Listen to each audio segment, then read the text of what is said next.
Hello student, ये आपका chapter number second का सेकंड पार्ट है, जिसमें हम लास्ट टर्न पे डिस्कस कर चुके थे कि हम दुर्घटना से, एक्सीडेंट से या फिर इंजरी से किस प्रकार से बच सकते हैं। कुछ सेफ्टी रूल्स से हैं जिनसे हम बच सकते हैं, जिसमें हमने पढ़ा था safety at home and safety on the road and safety in a bus और car, safety at school and playground, and हम डिस्कस कर रहे थे सेफ्टी नियर वाटर और अ पुल।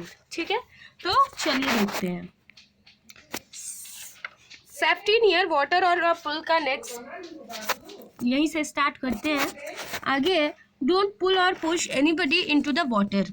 पानी में किसी से खींचे या किसी को धक्का नहीं दे। यूज स्विमिंग ट्यूब और arm band if you are learning to swim. अगर आप स्विमिंग सीख रहे हैं तो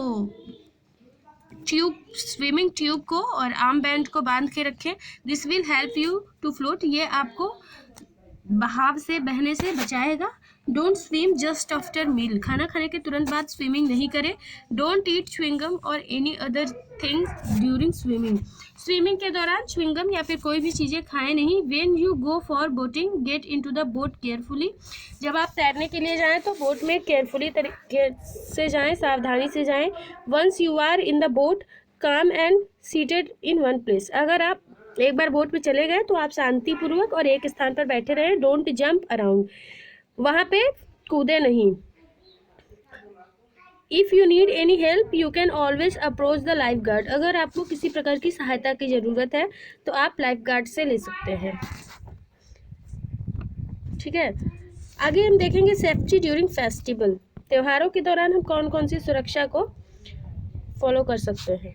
always play with herbal colours इन होली। होली में हर्बल कलर्स का यूज़ करना चाहिए, उन्हीं से होली खेलनी चाहिए। Do not play with crackers that produce loud sound and pollution. पटाखों का, क्रैकर्स का यूज़ नहीं करना चाहिए जो ज़्यादा साउंड प्रोड्यूस करें। Light candles and crackers with the help of adult at Diwali.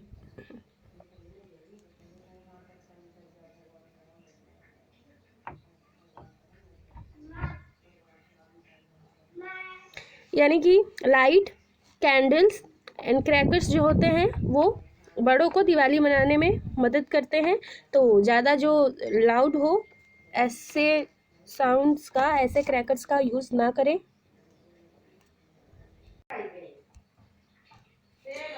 B smart, keep yourself safe. यानी कि स्मार्ट बने और अपने आप को सुरक्षित रखें। Never take any eatables from any stranger. किसी अजनबियों से कुछ चीज़ ना खाएं। Never stay too late out of your home. अपने घर से ज़्यादा देर तक बाहर ना रहें। Never leave your house without the permission of your parents. अपने पेरेंट्स के परमिशन के बिना घर से ना जाएं। Always note down and keep the mobile phone numbers और of your parents, friends and relatives in your pocket diary. अपने पॉकेट डायरी में अपने रिलेटिव्स, अपने पेरेंट्स और अपने फ्रेंड्स का मोबाइल नंबर हमेशा रखें। डोंट टच एनी ईटेबल और toys in any shopping mall, road और any public place. It might be a bomb. किसी भी पब्लिक प्लेस पर, मॉल पर, रोड पर या फिर कहीं भी कोई भी खाने वाली चीज़ें या फिर खिलौनों को नहीं छुएं, ये बॉम्ब भी हो सकते हैं। Never open the door if you are house for a stranger when you are alone in house. अगर आप घर में अकेले हैं तो किसी भी अजनबी के लिए गेट ना खोलें, दरवाज़ा ना खोलें। Always remember your home address and parents mobile phone number. It will help you in any emergency. अपने घर का पता और अपने पेरेंट्स का मोबाइल नंबर हमेशा याद रखें, यह आपकी मदद करेंगे इमरजेंसी के समय। Share every information with your parents. अपने पेरेंट्स के साथ सारी बातें शेयर करें। Do not try to test anything you are not sure about. अगर आप किसी चीज़ के बारे में श्योर नहीं है तो उस चीज़ को कभी टेस्ट ना करें। स्टिल और spoil food can cause poisonous. खराब और सड़े हुए भोजन पॉइजनस हो सकते हैं, जहरीले हो सकते हैं।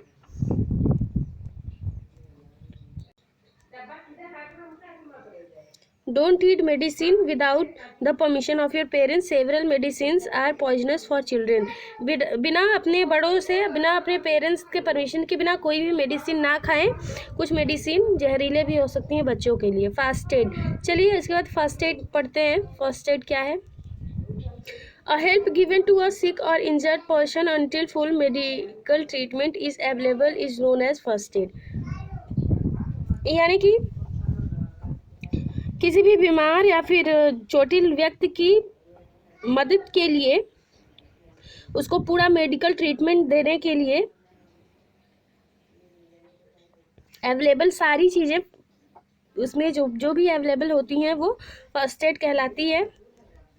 अब फर्स्ट एड बॉक्स में क्या क्या होता है? फर्स्ट एड बॉक्स और first aid kit is a collection of various things and equipments for use in giving first add. यानी कि फर्स्ट एड बॉक्स या फिर फर्स्ट एड किट में कई सारे चीज़ों का कलेक्शन होता है, ठीक है। जैसे फर्स्ट एड बॉक्स कंटेन क्या क्या होता है? एन एंटीसेप्टिक लोशन क्रीम होता है, बैंडेज होता है, कॉटन पैड्स, कॉटन वुल होता है, अ पेयर ऑफ सीजर होता है, मेडिकेटेड स्पिरिट होता है, एडेसिव टैप्स होता है, कोल्ड क्रीम होता है, सम मेडिसिन होते हैं, ठीक है। ये सारी चीज़ें आपकी फर्स्ट एड बॉक्स में होती हैं।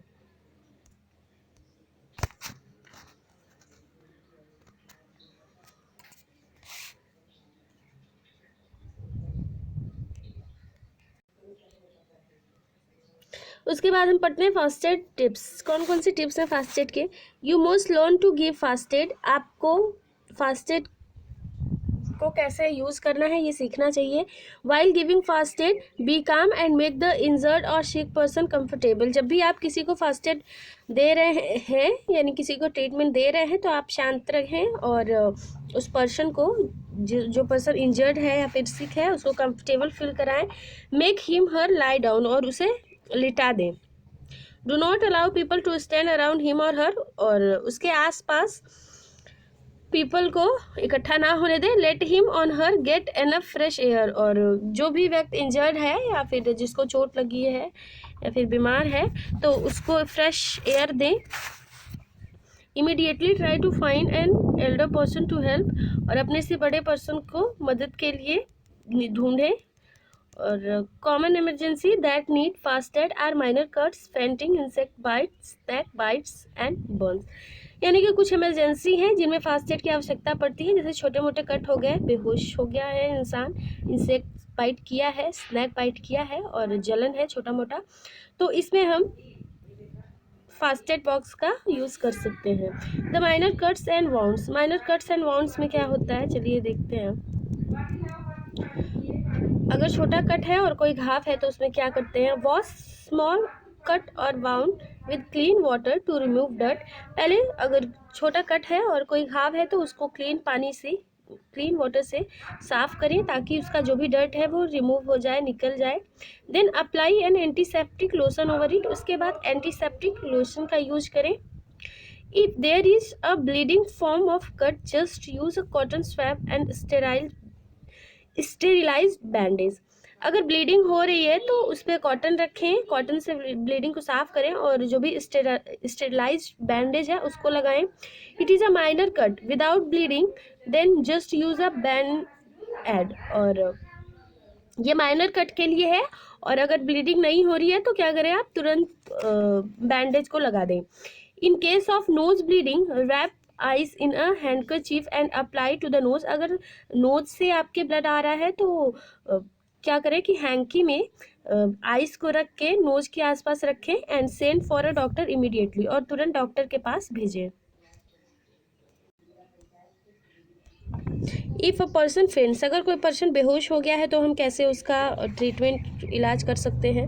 If a person faints make him और her lie down for a while. कुछ देर के लिए उस व्यक्ति को लिटा दे वहाँ पर। कीप हिज और her head low to allow the extra blood reach in the brain faster. और उसके सर को नीचे झुका दे ताकि एक्स्ट्रा ब्लड जो भी है और वहाँ तक पहुँच सके ब्रेन तक और ब्रेन फास्ट हो जाए, फास्ट काम करने लगे। Allow fresh air around the person के आसपास खुली हवा आए, फ्रेश एयर हवा आए। लूजन his her clothes and sprinkle cold water on his her face and forehead. Send for a doctor immediately. उसके कपड़ों को थोड़ा ढीला कर दे और ठंडे पानी से उसके ऊपर छीटा दें एंड क्या करें कि तुरंत डॉक्टर के पास भेज दें। If beaten by an insect. अगर इंसेक्ट बीट किया है तो क्या करें?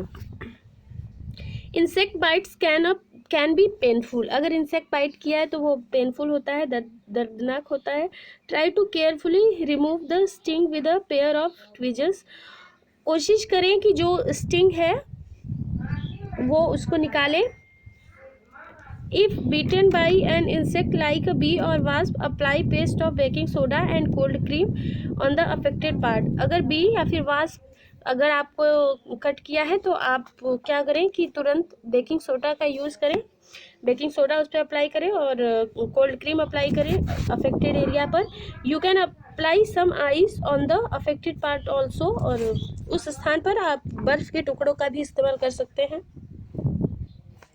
फैक्ट में पढ़ते हैं. For an insect bite applying juice on piece of grated lemon on the affected area, यानी कि जहाँ पे इंसेक्ट आपको बाइट किया है उस स्थान पर जूस को अप्लाई करें या फिर लेमन के पीस को अफेक्टेड एरिया पर अप्लाई करें. फॉर बर्न्स, अगर आप जल गए हैं तो उसके लिए क्या कैसे फर्स्ट एड यूज़ कर सकते हैं. If a burn in minor, अगर आप छोटे तरह से जले हैं, छोटा मोटा जलन है, तो dip the burned area in cold water और put an ice pack on it. तो क्या करें कि पहले जिस स्थान पर आप जले हैं उसको ठंडे पानी में उसको डिप करें और आइस के पैक को वहाँ पर रखें. Then apply an antiseptic cream on the affected area. उसके बाद जिस स्थान पर आप जले हुए हैं वहाँ पर एंटीसेप्टिक क्रीम को अप्लाई करें. For serious Burns consult a doctor immediately, और अगर ज़्यादा जल गए हैं, सीरियस जले हुए हैं तो डॉक्टर से कंसल्ट करें. फास्ट रिवाइंड कर लेते हैं हम कि हमने इस चैप्टर में क्या क्या पढ़ा है. To avoid accidents you have to be careful, दुर्घटनाओं ना हो इसलिए हमें केयरफुल रहना चाहिए. Follow the safety rules at home, in school, in playground, on the road, in the bus और कार, नियर द वाटर और अ पुल. यानी कि हमें सेफ्टी रूल्स को फॉलो करना चाहिए अपने घर पे, अपने स्कूल पे, अपने प्ले ग्राउंड पे, अपने रोड पे, बस में, कार में, पानी के आसपास और पुल में. Bleeding, wounds, fainting, insect bites and burns are a few emergencies that need fast aid. यानी कि bleeding, वाउंड्स, घावों से खून निकलना, बेहोश होना, इंसेक्ट के बाइट करने पर, जलने पर, ये कुछ इमरजेंसीज हैं जहाँ पे फास्ट एड बॉक्स की आवश्यकता होती है. तो स्टूडेंट, हमने चैप्टर नंबर 2 कवर कर लिया है. ठीक है, अब मैं आपको इस चैप्टर का exercise and question answer send कर दूंगी. इन case of any confusion you can discuss with me. Thank you.